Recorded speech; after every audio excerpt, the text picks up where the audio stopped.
Bu Bidan, selamat pagi.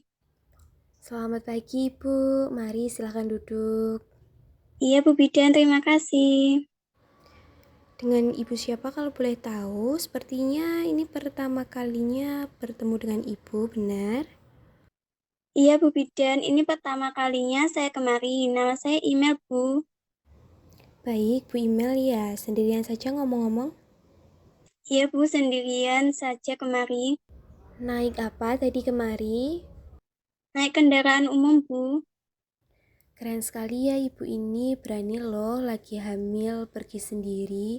Mohon maaf, kalau boleh tahu suaminya kemana, Bu? Kerja Bu, suami saya cari uang buat kebutuhan sehari-hari sama nabung buat persalinan nanti. Oh, begitu. Kerjanya di mana, Bu, suaminya? Suami saya kerjanya jadi karyawan bagian kebersihan di kolam renang Bu. Oh baik Bu, tadi suaminya sudah tahu belum bahwa Ibu akan berkunjung kemari untuk periksa? Tidak tahu Bu. Ya sudah, tidak apa-apa, namun lain kali coba didiskusikan lagi nggih Bu sama suaminya. Jadi nanti waktu Ibu periksa ada yang mendampingi dan kalau ada apa-apa suaminya langsung tahu keadaan Ibu. Baik Bu Bidan. Kalau begitu mari saya periksa dulu nggih Bu.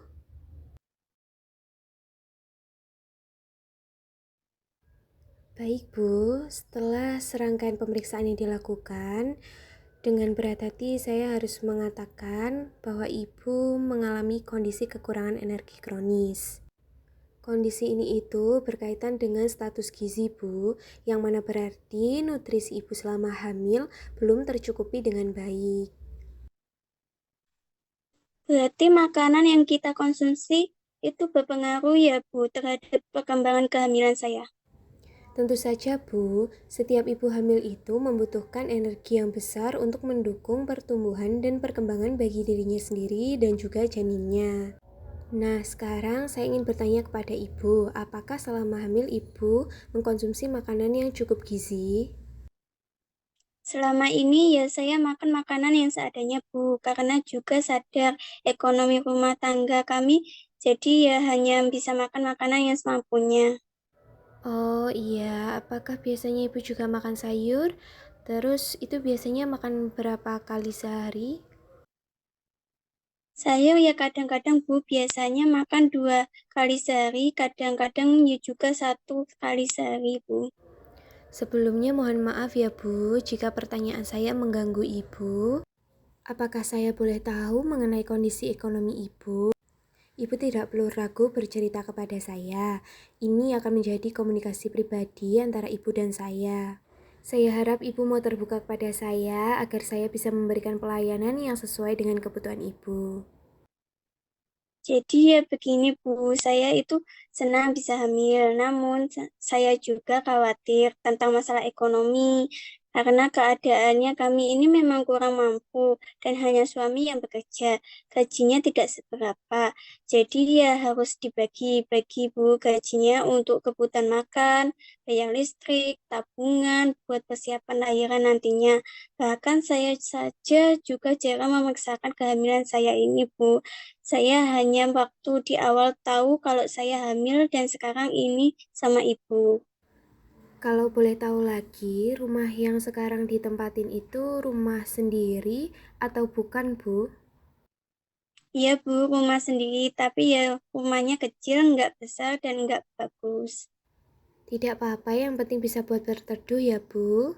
Kemudian apakah ada tanggungan yang lainnya, Bu, seperti cicilan motor atau ada anggota keluarganya yang lain yang juga ditanggung? Tidak ada Bu, sebenarnya Alhamdulillah satu-satu motornya di rumah sudah lunas dari lama.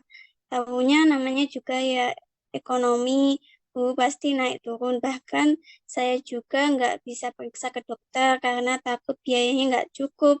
Karena ya gaji suami saya nggak seberapa dan hanya suami sih yang bekerja. Bisa nyisihin uang sedikit buat nabung itu saja sudah Alhamdulillah Bu. Jadi ya kalau makan juga ya hanya seadanya, yang penting makan Bu. Jadi ibu ini hanya periksa di awal pas tahu dan baru ini? Iya Bu, makanya saya jadi nggak tahu tentang kondisi saya. Saya sama suami juga bingung gimana kalau nanti uangnya nggak cukup untuk keperluan lahiran Bu. Ibu dan suami memiliki kartu jaminan seperti BPJS, KIS, atau yang lainnya? Tidak punya Bu.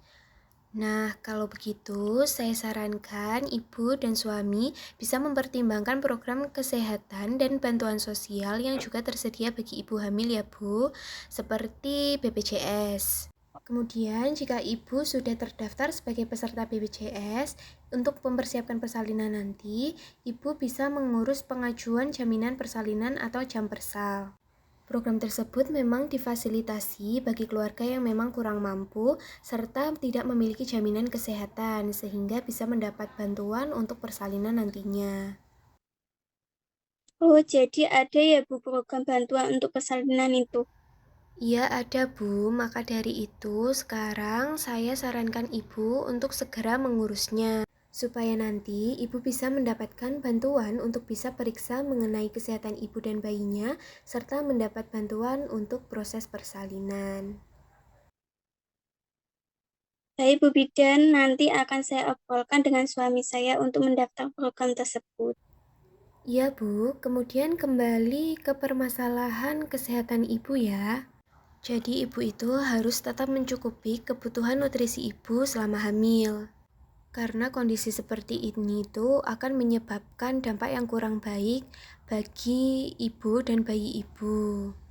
Jadi gizi yang dimakan Ibu tuh harus seimbang. Ibu harus cukup makan makanan sayuran seperti sayur daun hijau yang kaya akan zat besi dan juga serat. Kemudian ibu bisa memilih telur, tahu, dan tempe sebagai sumber proteinnya.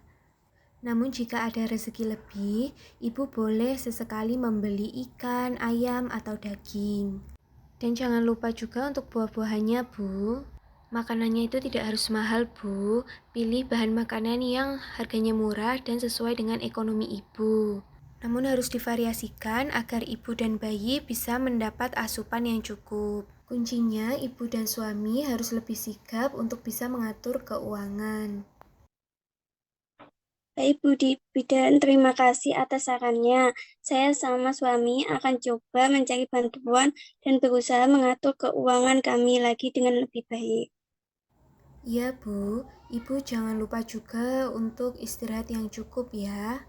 Kemudian kebersihan lingkungan rumahnya juga harus dijaga karena itu juga berpengaruh pada kesehatan ibu. Dan selalu terbuka dengan suami, jadi jika ada apa-apa bisa langsung diskusi dan mencari jalan keluarnya bersama-sama. Baik Bu Bidan, saya akan coba lakukan yang Ibu Bidan sarankan nanti. Iya Bu, apakah masih ada yang ingin dibicarakan dengan saya? Saya rasa sudah cukup dulu Bu Bidan. Baik, kalau begitu nanti saya berikan juga tablet tambah darah ya Bu. Dan harus dikonsumsi setiap hari sebelum tidur. Oh iya, kalau boleh tahu, apakah saya juga boleh meminta alamat rumah ibu? Siapa tahu nanti saya bisa berkunjung mengecek keadaan ibu. Apakah boleh? Dengan senang hati Bu Bidan, boleh sekali. Kalau gitu, ini obatnya ya Bu. Karena sudah selesai, ibu boleh kembali pulang untuk beristirahat. Mohon dipertimbangkan lagi ya Bu, saran yang saya berikan tadi. Semoga ibu dan bayi tetap sehat dan membaik setiap harinya. Baik Bu Bidan, terima kasih banyak sekali. Lagi, kalau begitu saya pamit pulang ya Bu. Ya, sama-sama Bu. Hati-hati di jalan ya. Ya Bu, mari selamat pagi. Selamat pagi.